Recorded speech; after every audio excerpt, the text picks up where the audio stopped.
Okay, hi guys, magandang hapon po sa inyo.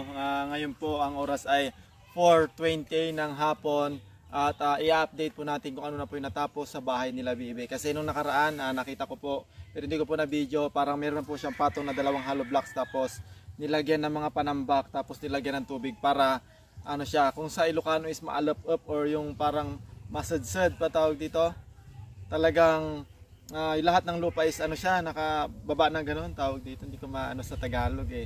Pero para yung magiging flooring pag nilagyan nila ng halo na semento is hindi siya mabitak agad at saka hindi siya bababa. Kaya ginagawa nila yon. So ngayon, titignan natin kung ano na yung progress ng kanilang bahay.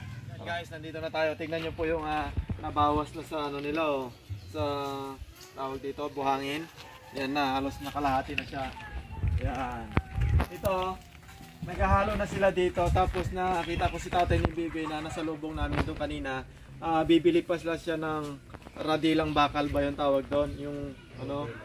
Rodila? Rodila. Kasi mamaya pag gagamitin kapag ilalagay na nila doon yung nahalo dito, kailangan may pantay siya, may maayos siya, hindi yung basta lagay lang. So ito, tara tingnan natin kung ano yun.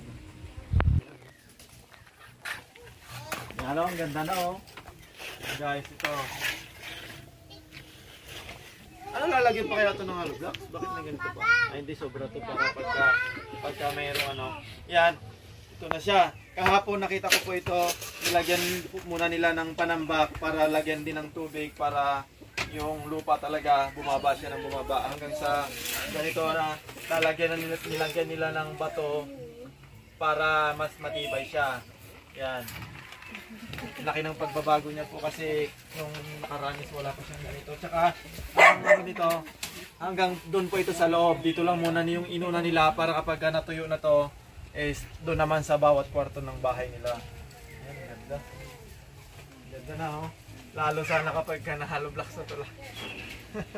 Hindi na sila mapuputikan. Para kahit na tapos hindi lang po yan, meron po tayo dito ngiyero na 5 piraso na papalitan. Nandito. 1, dito sila na po ito. 1, 2, 3, 4, 5 yata ito pang 5. Ay, ito okay pa to ito. Medyo maitim lang siya guys kasi siyempre nagluluto sila sa ano, kahoy. Medyo yung umuusok talaga kaya akala nyo sira na yun o luma na pero nauusukan lang po yan. Ganyan lang siya. Yan, ito na yung pangalawang update natin. Siguro pagpunta natin dito, malapit na siyang matapos. Ang pinakamaganda pa dito guys, pagpunta natin dito, may nakita tayo dito malo. Okay. Okay. Salamat. Nanay, salamat. Hindi, ulam nila, ano to, Bibi. Dinaing nila para kahit ilang araw hindi siya masira, ay piprito lang nila to. Grabe, swerte naman ng mga dito. Tao dito, may libreng ulam na sila dito.